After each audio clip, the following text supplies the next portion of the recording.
l'aveuglement, plus la repentance, tout ce qu'on raconte sur l'histoire. Ça, c'est un autre truc.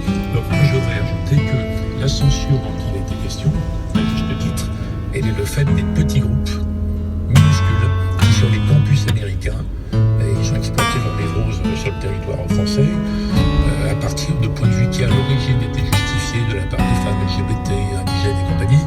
C'était pris en main par des activistes extrémistes, et c'est eux qui font la censure.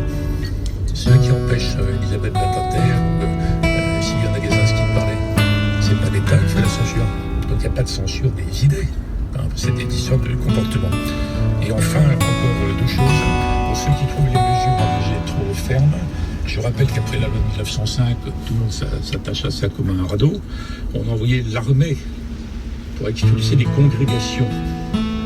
Il me semble que même les plus durs des plus durs n'ont pas dit ça pour les mosquées salafistes. Vous voyez ?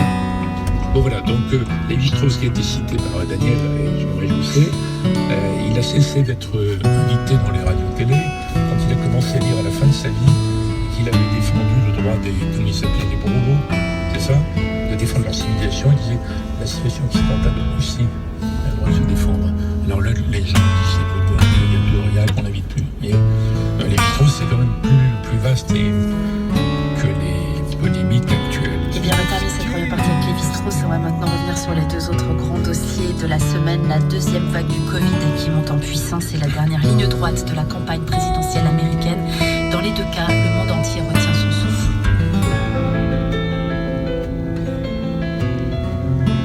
France Culture, l'esprit public, Émilie Aubry.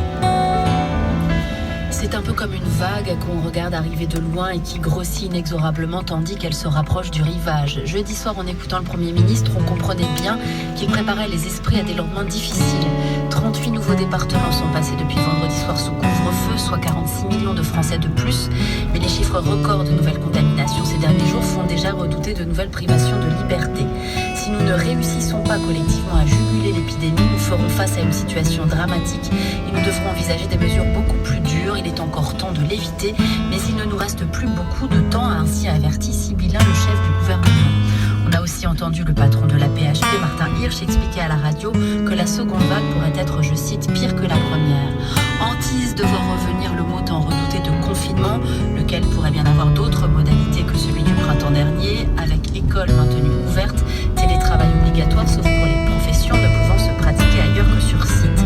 Sombre perspective pour l'économie européenne notamment, le continent étant de nouveau le plus touché, Irlandais et Gallois déjà reconfinés, la Belgique s'y préparant, et des émeutes dans 3 villes italiennes, Naples, Rome, Milan, pour protester contre ces nouvelles mesures.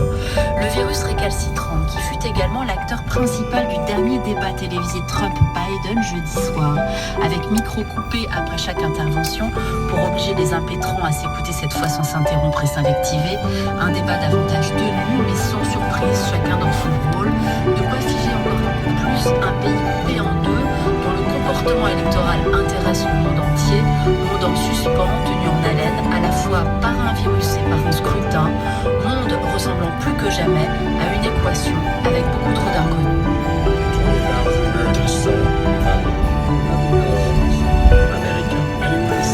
Tous ceux qui disent qu'ils ne sont pas programme, il n'y a pas de programme général. Non, nous sommes responsables, nous assumons nos responsabilités. Ce n'est pas de ma faute, c'est le virus est arrivé, c'est la faute de la Chine. J'ai dit que nous apprenons à vivre avec, nous n'avons pas le choix, nous ne pouvons pas rester confinés dans notre garage comme Joe Biden. Il faut rouvrir notre pays. On n'aura plus de pays si on agit comme ça. On ne peut... Biden, à quel point le débat s'est cristallisé autour de la question du Covid, avec une ligne de fracture qui, vue de France, peut paraître ou non étonnante, c'est-à-dire d'un côté un président en exercice qui défend la prise de risque, le déconfinement, le retour à la vie normale, et un candidat qui défend le masque, la santé, plutôt que l'économie. Est-ce qu'on